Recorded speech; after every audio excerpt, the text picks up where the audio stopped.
Hey sis! From coast to coast, we're bridging the gap between the cisgender and transgender community, creating meaningful dialogue and space to learn and grow. Join us as we connect with our community, break down tough conversations, and get comfortable being better humans. The Hey Sis podcast is proudly brought to you by TD Bank Group.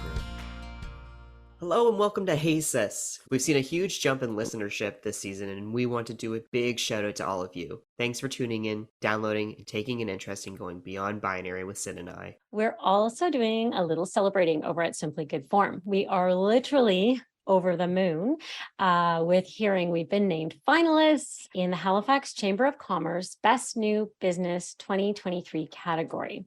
You're going to have to watch this space though, and there is a bit of a space theme happening with the awards, but you have to watch this space until January 26th when the winners are going to be announced. We're just thrilled to have been made finalists alongside some of the new amazing businesses here in Halifax, right, Isaac? Yeah, and we'll be sharing the link down in the show notes, right, Sid? Yeah, we will pop them in there. But for now, we are going to be going under the sea. In this episode, we are joined by two salty ocean scientists from MEOPAR, who I know Isaac will have a lot in common with. We're going to introduce them both to you in one moment. But first, for those of you who don't know what MEOPAR stands for, Isaac, want to break it down for us? It's my pleasure. So MEOPAR stands for Marine Environmental Observation, Prediction, and Response Network. That's MEOPAR. It is a national network of centers of excellence linking top marine researchers and highly qualified personnel across Canada with partner organizations and communities. And today's guests joining us from MEOPAR are Alexa Goodman and Aaron Judah. Alexa uses they, them pronouns and is MEOPAR's training program manager. They are passionate about doing good for our planet and its people by shifting awareness into action. Alexa says they use their curiosity, compassion, and strong project management to lead the way. We are also joined by Aaron Judah. Aaron uses he, him pronouns, is a marine ecologist who focuses on the functionality of marine ecosystems under human impacts and global change. In addition to being an honors Bachelor of Science in Marine Biology student at Dalhousie University here in Halifax, Aaron is also an equity and diversity representative at the Dalhousie Association of Marine Biology. Welcome to Hey Sis, Aaron and Alexa. Thank you so much for having us. Thank you for joining us. And Sid and I are both extremely excited for this conversation. So I am too. Yeah. It's gonna be great. And how are you doing, Alexa? I am okay. Just another gray day in Halifax. I know. I'm feeling it too. And sticky. It's sticky out there. Mm-hmm. So not only are you both ocean scientists, but you're both queer ocean scientists, which is an extra special layer. So Alexa in particular, before we dive into your role as a marine biologist at MEOPAR, can you share a little bit about what those two intersections of your identity and how they interplay with each other within your everyday life? Well, I'm going to go ahead and start off with a broad sweeping statement by saying I truly believe that nature is queer, and especially marine biology and marine life. It's all a little bit queer. And I think I actually recognized that in the world around me before I recognized it in myself for a variety of reasons. But I think being a queer ocean scientist allows us to have a more holistic approach to the work that we do. I'm not sure if it's just my own personal background and upbringing, but the adversities that queer folks face and other minority groups, I think allows us to see issues and problems with a more broad perspective, and we're able to see the intersectionalities and how various issues kind of play out. So my role with MEOPAR is actually more on the training side of things rather than the biology side of things. But being queer has allowed me to try my best to foster safe spaces and create those environments that may have not necessarily been there for myself when I was moving through my education in marine biology and marine management and early in my career too. There's so many things I want to unpack there, but just on the last note, what you said about, how maybe you're trying to, really work to create these safe spaces that weren't there when you were going through. What did you feel like you missed the most? Like, what did you feel were some of the biggest barriers around inclusion when you were going through and doing your degree? I think one of the biggest things I noticed is kind of the higher up you go in academia, the more streamlined those folks in positions of authority or higher up in academia are.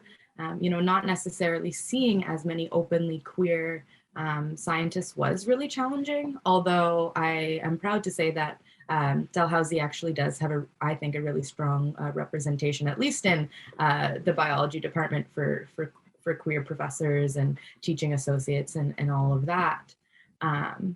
But I will say that the narrative is still predominantly cis heteronormative. And I don't know that I necessarily was as attuned to it as I am now.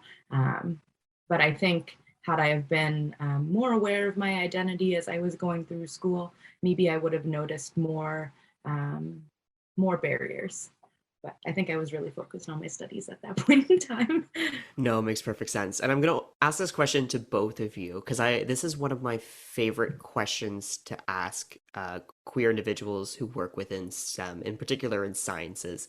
But do you find there's a lot of folks within their careers, usually of older generations, that with a science background, it's more difficult to be queer or LGBTQ, or at least have that understanding because they have the stereotypical like biology perspective on things? Or do you find that that's really being reshaped in modern day?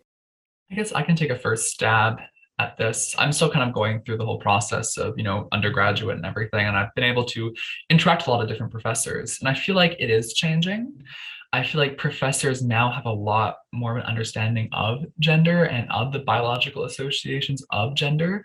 So it is getting better. I will say, though, that they're also from, especially queer professors of an older generation, they're from a prior generation where things were not, a lot of them speak about not having anybody else who are gender nonconforming or LGBTQ plus or any other identities along those lines. So they didn't have the role models and that community aspect that I think Alexa and I are maybe didn't have in the past, but we're starting to see now. Like I live in a household of 4 other queer marine biologists. So like we have a much more of a network community now starting to grow. And I feel like they didn't have that opportunity. So even though they may be sometimes a bit more, or other professors may be a bit more behind on, understanding diversity, especially when it comes to gender and sexuality, I feel like they're getting there and they're moving towards, better understanding and better also supporting students who are coming to their labs who identify along these categories. Oh, I love that. That is, I mean, I'm so inspired to hear that, you're living with 4 queer ocean biologists. Because how big is the department itself? Like, is it, would it be a fairly medium-sized department? Like Dalhousie is a big university. I think we have quite a large biology department and a lot of students. Marine biology is probably one of the main, if not one of the main programs at Dow, which it's known for. And I'm happy to say that we actually have quite good queer representation, both, gay, bi, pan, but also non-binary and trans. We have actually quite good we're working on it. We have a long way to go still.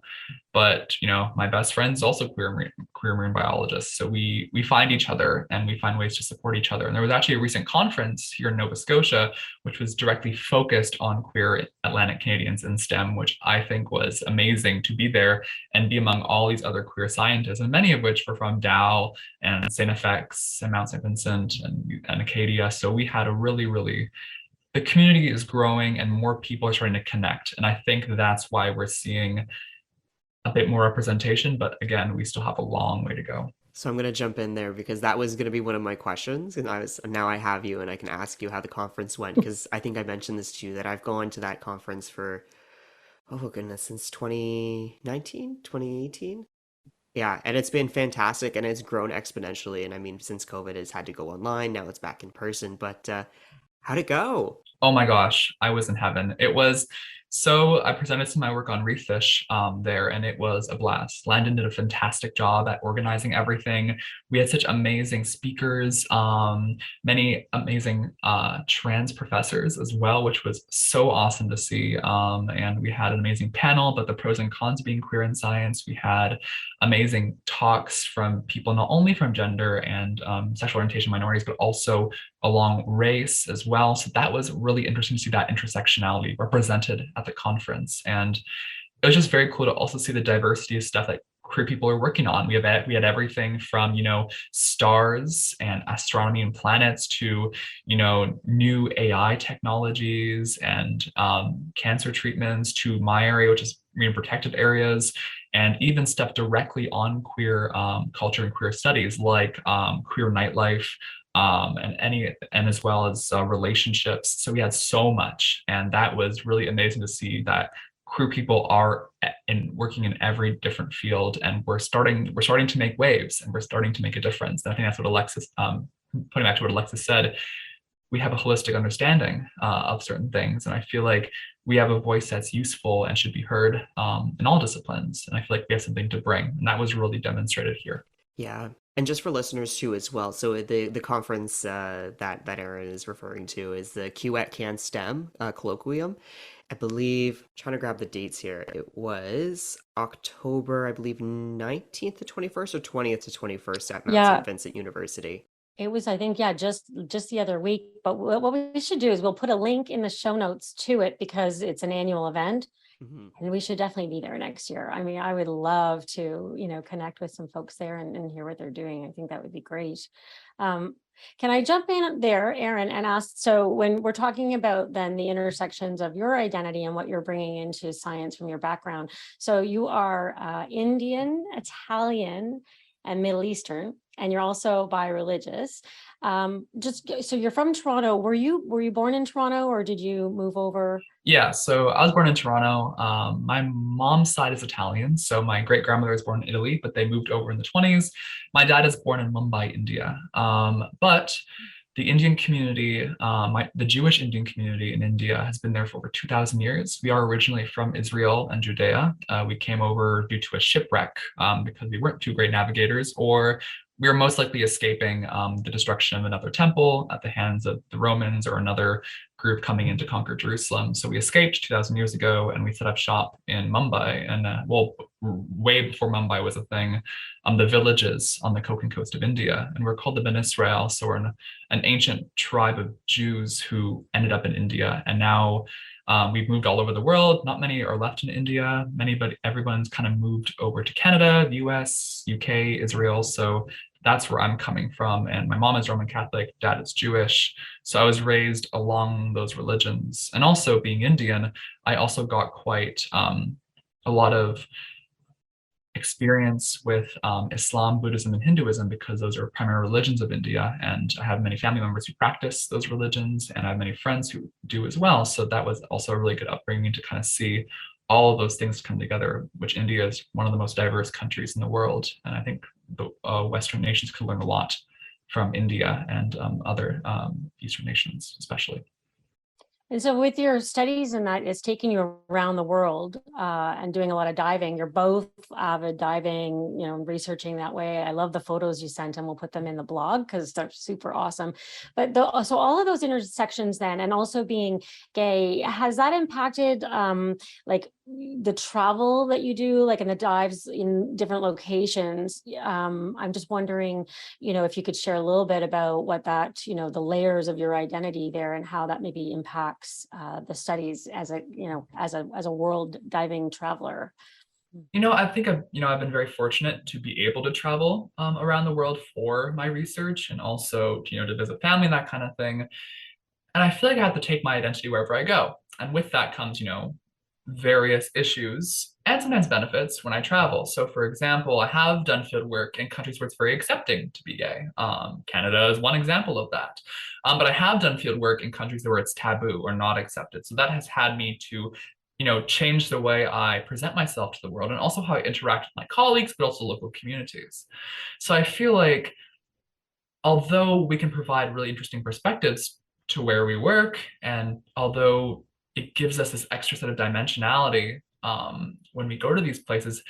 We also have to deal with that baggage, and we also have to be very cognizant that our safety is, at risk, and we have to be careful. So I feel like that's so changing my way I present myself, which, is unfortunate, but that's just kind of the way the world is at this time, and hopefully it gets much better.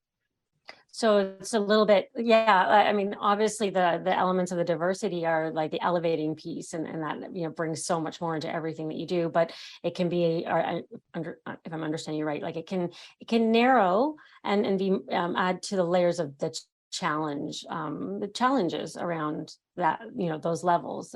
Yeah, for sure. Which many marginalized communities face. So if you have I guess that's the whole essence of intersectionality, one marginalization and then another, and adding those on top just compound the challenges or the layers of I guess trickiness, as Alexa said. I love that word, that you have to consider more when you're going into different environments. Yes, for sure. Yeah, I've definitely had to do a lot of pre-trip planning and thinking about how I want to present myself to the community, but also how I present myself to my colleagues and in the academic system, because a lot of these things are still also under consideration, under much discussion, even within academia and marine science. And just even building off what Erin is speaking to, you do almost have to be really careful what foot you put forward, depending on the situation that you're in. I've noticed that since graduating from school, various conference events, webinars aren't always as diverse as I would like to see. And it 100% changes how I move through the space. I'm definitely, still working on bringing my whole self to my work, but you definitely face, and I hope this happens less and less, but I have definitely faced discrimination based on my gender identity and sexual orientation. I think it's especially challenging for, I don't know if elder queer is the right word because I'm not that old, but when you are already, in the workforce and you have to come out. And I think that for everyone who's listening is just important to really to pay attention when someone raises a concern, and you notice that someone is, doesn't necessarily fit that norm, providing space for them to feel safe and comfortable. And Alexa, yourself too, what are kind of your experiences around your identity and travel while you work? I don't do as much travel these days. Traveling takes way more out of me than it used to, being someone who is differently abled, which is totally okay. My energy reservations are not as high as they used to be. I've suffered from 5 concussions. So rest is very important in my life. And that's definitely a facet of my identity. I was also raised Jewish. My ancestors immigrated to Canada around World War II, being Jewish, and my family residing in Poland and parts of what is now Russia. It just wasn't safe for our family at the time.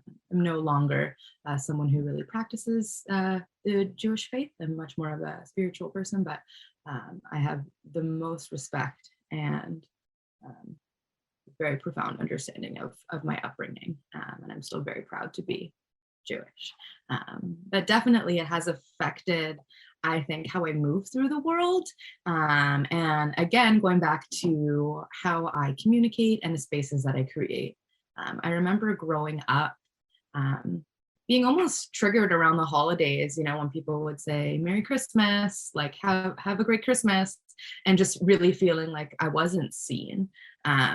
And I think especially once I moved, I'm originally from Montreal in Quebec, and I grew up in a pretty Jewish community. The school I went to had a great representation of Jewish folks. But when I moved out here, I didn't know anyone who was Jewish. I wasn't able to kind of find that community, and maybe that also kind of swayed me in a different direction. But ultimately, I think it's important just being aware that, we can't just assume that folks all practice the same religion. And so just being inclusive in our language as much as possible. And I think it's really hard for folks who, are part of that norm. There's very within Canada and within, I would say, almost all of North America, there is very much almost like a cookie cutter version of, I think, what when you think of a North American, what comes to mind, and maybe that's just the stereotype that we've been brought up in. Yeah, I think you're right. I mean, I think there's been, like, I think even for like in growing up, I grew up in a small town in Ontario. It was a small town in Brampton, but it was very, there wasn't a lot of diversity in my early childhood. And that's what we're always, trying to break it down for cisgender listeners, and that's why it's so important, like you're saying, around representation and that visibility, and just pausing, before you assume that, not everybody celebrates Christmas under, the Christian faith and that umbrella, and maybe thinking about how you're going in, how you're going into it can make it so much of a nicer interaction and experience for others by doing that, right? And what I thought was really interesting is when I was in high school, there weren't many openly queer folks. I didn't really have anyone to look up to. I think I also suffered from a lot of internalized homophobia. My parents very much, wanted me to find a nice Jewish boy, and that was just never what I had in mind, although I wasn't able to verbalize that at a young age. But my parents no longer live in Montreal, and I actually went back to visit with my partner, who's also non-binary, and we went back, it was probably in the spring, and even though I felt much more accepted in terms of my cultural heritage and my background, like I just felt like I looked out of place, and my partner and I were, just walking down a strip mall, and we were holding hands, and like people were looking at us. And that really doesn't happen in Nova Scotia. I know Nova Scotia has a pretty large queer community, and I think within Canada, we might have the highest number of folks who are non-binary or genderqueer. So it was really interesting to kind of have those contrasting experiences where Montreal and Quebec in general have had, massive amounts of immigration over the last few years. And I mean, one of the things I love most about Montreal is the cultural diversity, because I think diversity leads to, innovation and just so much of a deeper perspective and broadened understanding. But also the food in Montreal. So many great cultures bring so many great cuisines. Absolutely. Just wondering, do you think they lag behind in Quebec or Montreal because of the pronouns, like because of the language, and it's such a gendered language that is maybe part of it? Or? I think that could have something to do with it. That's something that we internally at MEOPAR have been discussing a lot. I mean, the language around, pronouns, going gender neutral, it's definitely, a learning process. I just recently learned the term for like niece or nephew is nibbling, but I didn't know. I just recently became an auntie, UNTY, to my niece, but I didn't know what the term was. And someone asked me what you call a non-binary little nephew, so I had to look it up. Okay, so you spell is nibbling? Did you say it was nibbling? Nibbling. That's so cute. Oh, I love that. And auntie. Aw, nice. But yeah, I think I don't want to say a language barrier, but I definitely think how the French language works with, conjugation, things having, being feminine or masculine, is just tricky. It is tricky to kind of use neutral language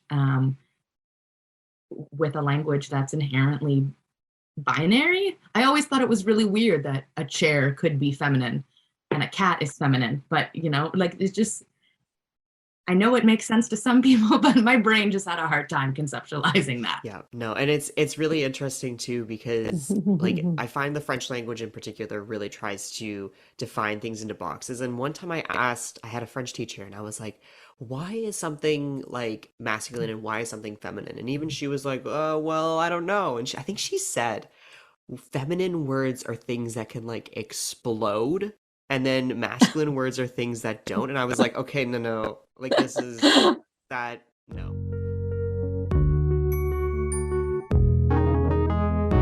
Hey Sis is all about connecting communities, and thanks to support from TD Bank Group, here is this episode's Connected Community Moment.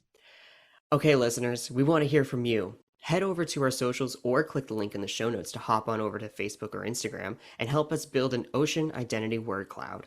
What is an ocean identity, you ask? Well, we thought it would be fun, as we're talking a lot about the intersections of identity in this episode, to share one of our own identities. But here's the kicker, is that it has to be an ocean-related identity. So maybe you're a diver or a queer snorkeler, or you could put in a Queensland beach lover.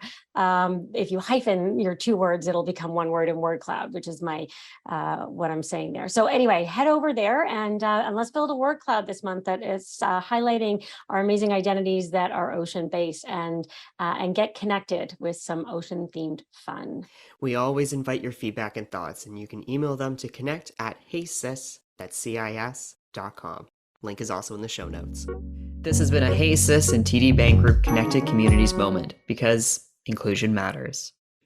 Backing things up a little bit, because just out of pure curiosity, because Aaron, you mentioned, there's certain places that you had to make that call and say, I don't feel comfortable going. But where have been some of the most interesting dive locations so far for you both? I guess for me, and on that a little bit, there's definitely, thankfully, my fieldwork has taken me to places that are usually pretty accepting.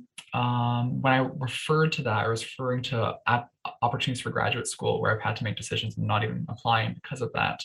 But I have been in many locations where being out and queer is not usually a good thing, or it is very taboo. So in terms of, that is more, I guess, what I'm referring to on that stance. In terms of best dive experiences, oh my gosh, South Africa. Diving in the kelp forests was a fantastic experience. South Africa is famous for its endemic shark species, meaning that there are sharks there that occur nowhere else in the world. They're only in that specific area of South Africa. And being able to dive with them and work with them for a long period of time was amazing, because you don't see them anywhere. And additionally, it's important for conservation in that, if we lose them here, we lose them everywhere. So that, I think, is my favorite, one of my favorite dive experiences, being wrapped in the kelp forest with these sharks. Another one, I spent all the time in Bermuda, and the shipwreck diving in Bermuda is amazing. And that for me was very, very fun. We have even good diving here in Nova Scotia, but I'd say South Africa and Bermuda are my top experiences in terms of diving so far. It'd be cold here too.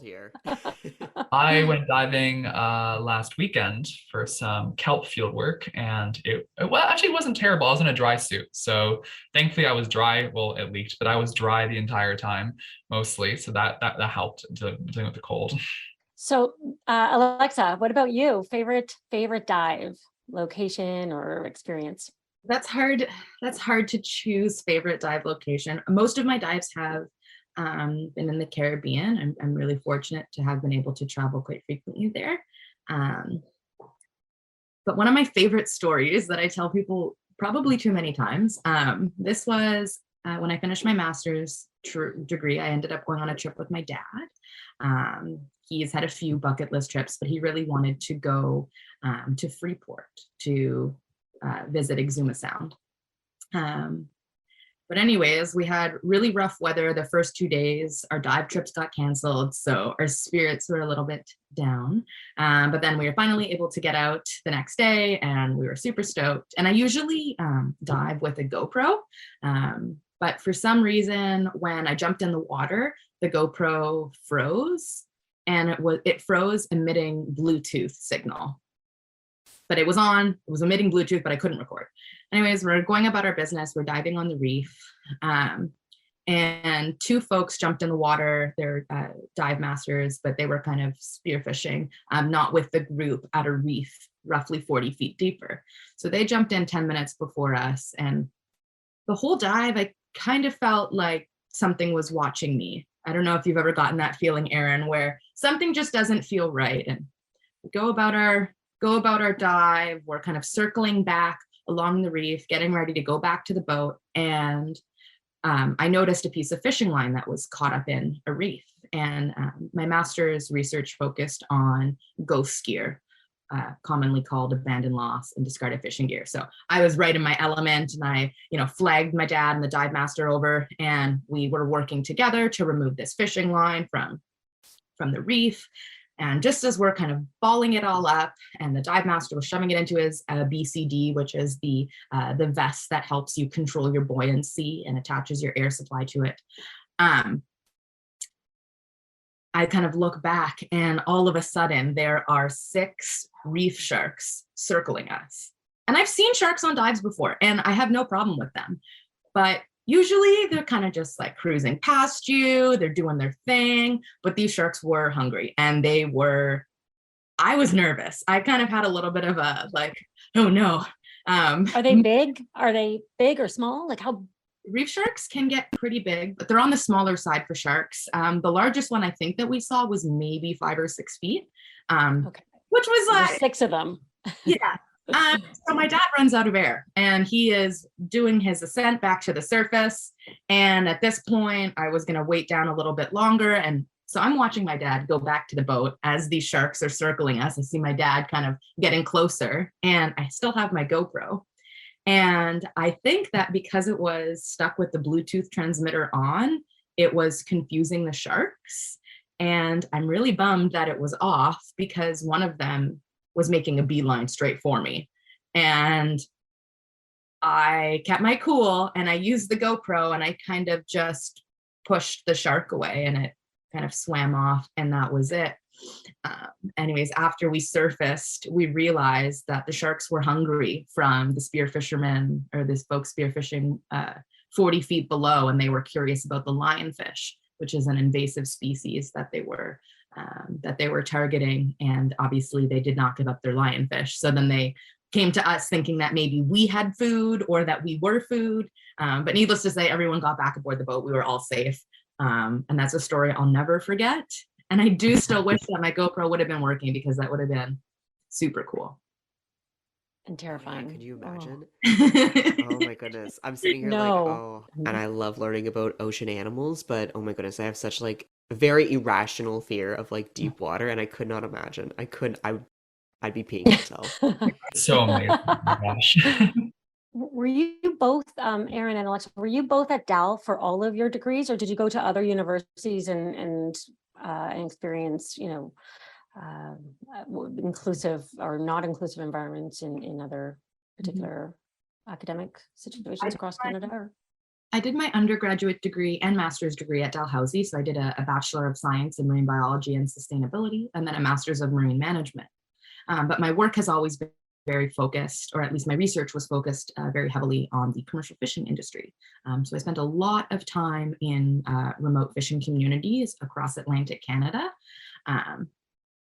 And those communities are definitely not as queer as others. But even the types of conferences and events that I have been invited to facilitate panel discussions, or, sit on a panel. One thing I've learned over time is that if I don't see the diversity that I think is necessary, and I don't feel like I will be safe or be heard or be able to be myself, sometimes it's okay to say no. I've had to turn down some opportunities because I felt as if, the narrative that was being shared with the audience wasn't as holistic as it could be.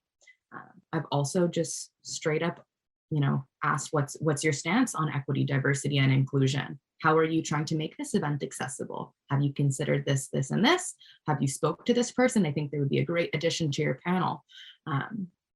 And I think that is really important too, in terms of being an inclusive leader, is, kind of along the lines of see something, say something, but there's definitely a delicate line of, being able to provide that advice in a way that will, protect yourself, but also help everyone learn and grow. Absolutely. Aaron? I can't agree more with all that you said, Alexa. Those experiences are ones that in some cases I also share. I did my full degree at Dalhousie. I'm still finishing up my undergrad, but I also did a few visitations to other institutions in Bermuda. And also I was at an institution at Louisiana University's Marine Consortium in deep South Louisiana. So New Orleans, hour to Houma, then even further south on the bayou. And LumCon is an extremely accepting and inclusive institution. But of course, being there and engaging with, like, being around the local community outside of the institution, that's when I, had to be aware that I had to be careful in some cases. But overall, I've had pretty good experiences. I've definitely, I feel like what you mentioned about saying no to opportunities, I feel like that's so important. You don't want to be in a place that doesn't support equity and diversity. And I'm thankful that many of the opportunities that I've had, both at LumCon, Marine, and places, are supportive. I also feel like there's a bit of pressure for young queer scientists in terms of, you want to make a place in your career and you want to get opportunities. And for queer scientists and also people of color to say no to possibly an amazing opportunity, I feel like also pressures a lot of people to hide themselves, to try and pass by so they can get that opportunity to also compete with other students who may not have these the same oppressive structures that don't permit their actually retention in academia or in STEM. So I feel like that's also important to realize. Is I'm guessing a lot of queer and BIPOC students and other minorities have had to actively say yes to opportunities to try and further themselves if they aren't in a place, especially those power dynamics, if they aren't in a place to say no. And that concerns me. I'm just going to say it's concerning because folks end up putting themselves in situations where, they're continually facing microaggressions and it is affecting them, their well-being.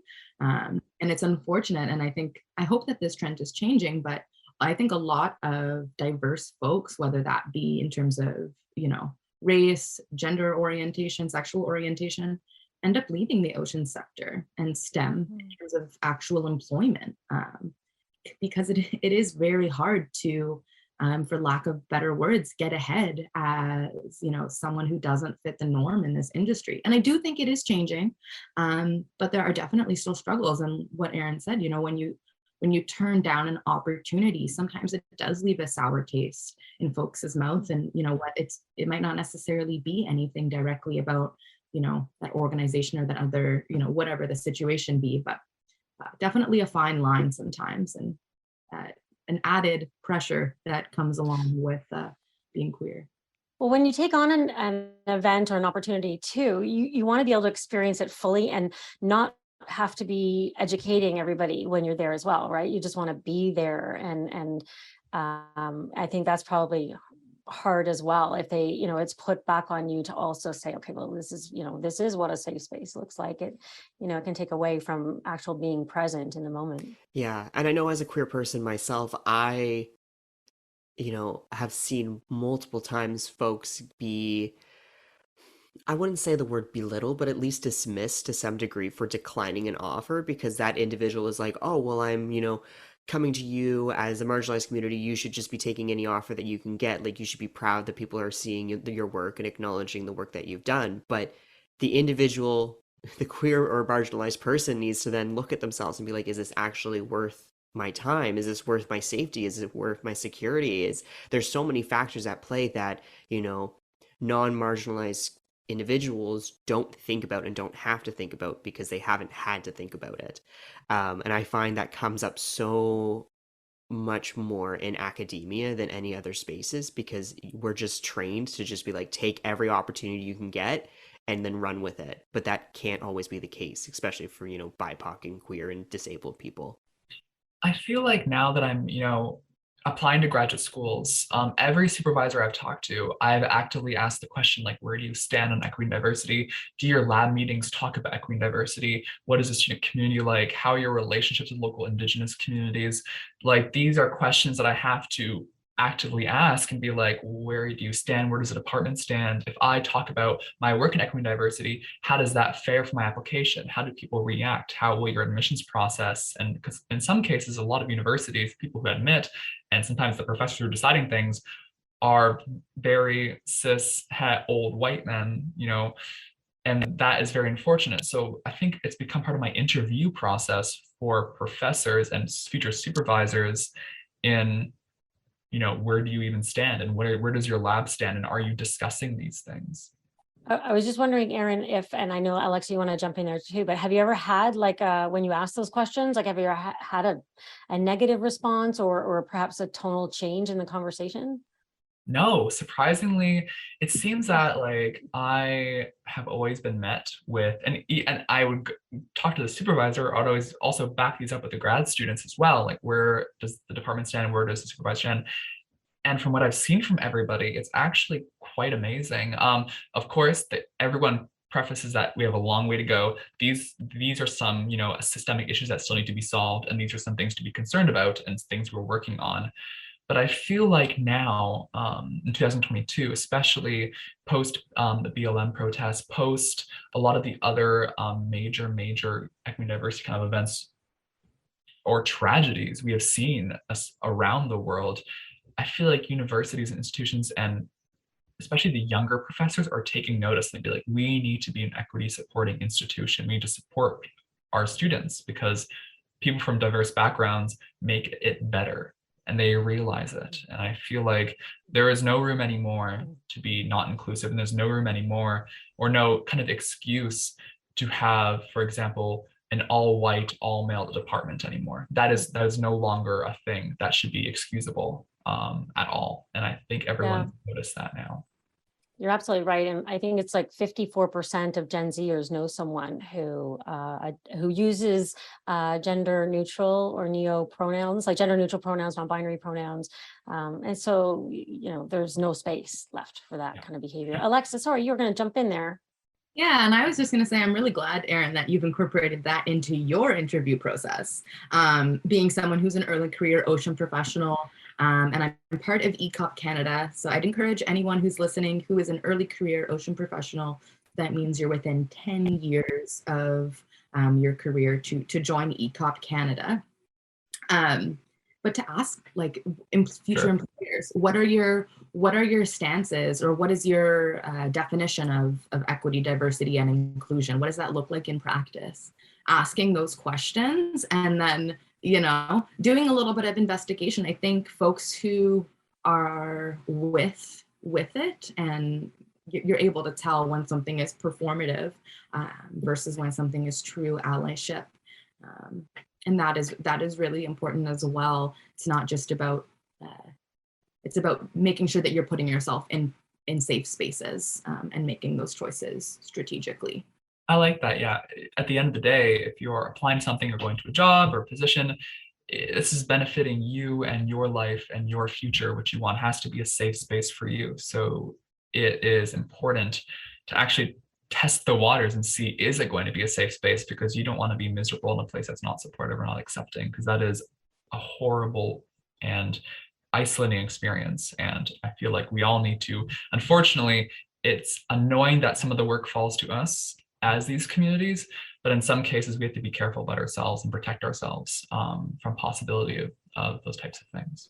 As you both have been saying, normalize in the interview process, not the interviewer interviewing the interviewee, but the interviewee interviewing the interviewer. That is going to be a tongue twister someday. But it's so, like, whenever I go or have the opportunity to meet with someone, I'm like, ask me questions. I'll ask you questions. Like, let's go back and forth. Let's understand where our common ground is and what you want out of this relationship, what I want out of this relationship, and find that space. Because so often, you're stiff in an interview, no matter if it's for a job or, any opportunity in life, you want to make sure you're coming to the table and being like, this is what I need to be successful in my career. And this is what is important to me. Let's make sure that we're on the same ground, because then if not, then to your point, Erin, exactly, we're going to be wasting time. So Alexa, I'm going to look at you first. So tell us everything about Ghost Gear in 2 minutes or less. Oh my gosh, everything about Ghost Gear. I've done so many projects on this, I could write a whole thesis. In fact, I have. Ghost Gear, abandoned, lost, and discarded fishing gear, sometimes called end-of-life fishing gear, which is a little bit different. So first, it's called Ghost Gear because after the gear is lost, abandoned, or otherwise discarded and ends up in the ocean, it could keep fishing like a ghost. So this gear ends up lost, abandoned, and discarded for a variety of reasons. They usually act in combination with one another. But the most frequent reasons for loss are environmental conditions. The ocean is an incredibly dynamic environment, and it's quite easy for gear to accidentally break loose. In Atlantic Canada, the lobster industry is one of the most dominant fisheries, and they use a lot of gear to support their practices. So in some areas where there's a lot of fishing activity, sometimes gear can accidentally be set on top of one another, and that can cause gear loss. If a shipping vessel or a recreational boat accidentally goes over one of the buoy lines at low tide, it could cut the rope, and then the fish harvester might not be able to relocate the gear if it then maybe got swept away with tides or currents. And the impacts are pretty evident. I mean, I think most folks are pretty aware of the significant entanglement issues that it can pose to marine mammals, as well as seabirds and other marine life. But it also causes, habitat damage, and there's economic implications of it too. Some of this lost gear can keep fishing indiscriminately, meaning it no longer is able to control what species it's targeting, and can potentially trap not only commercially valuable species like lobster, but other endangered species like wolffish and cusk. So I do know that in recent years, especially in Canada, government efforts have been incredibly helpful in encouraging organizations and fishing associations to not only go out and retrieve this gear, but innovate new gear designs that help reduce loss, as well as one of the biggest areas of opportunity is in not necessarily just repurposing, but recycling some of this gear, especially the metal for the wire traps, as well as nylon that is used for a lot of netting, and rope. The end-of-life fishing gear is, especially in the commercial lobster industry, the amount of rope that's used and changed annually is just beyond what anyone can imagine. There's a picture that I have in mind that maybe I'll send you after, of a fisherman on a massive pile of rope out in Shelburne, Nova Scotia. And at first you can't even tell that there's someone in the pile of rope because it's that large. And soon rope will no longer be accepted in landfills. So we really need a solution. And there are a few companies that are up and coming in terms of being able to recycle that fishing rope. So that's everything about ghost gear in a nutshell. We have a few minutes left for this episode, and Woodfalls was something we wanted to ask about. Yeah, on Woodfalls, these projects are led by an amazing and very, very diverse team in Louisiana. From when I got to volunteer and assist on these projects, both in Louisiana and in the Gulf of Mexico on a research cruise, led by the McLean Deep Sea Lab, and a really diverse, amazing team from all over the place. So it's a really, really great group. And I was lucky to be with them in 2018 and then in 2020. Woodfalls, basically, tree falls somewhere in the forest, flows down the river, ends up in the ocean somehow, sinks down to the bottom. The deep sea is incredibly, nutrient poor in terms of the food that's available. So when anything sinks down to the deep ocean, it's a feast for everything, because everyone wants food, everyone needs food, and most of the food that comes to the deep sea is from above, things sinking down. There are things that produce food, obviously, in the deep sea. There are places where you have chemosynthesis, so instead of photosynthesis from the light, you have chemicals producing energy, animals that harness the chemicals to produce energy and food for other organisms. But woodfalls are kind of that thing that falls from the surface, and wood hits the bottom, and there's a whole community of organisms like wood boring bivalves, so clams that exist totally just to feed and live in the wood. There are crabs that can digest cellulose. There are species that actively are adapted to eat wood and other plant matter like kelp on the ocean floor.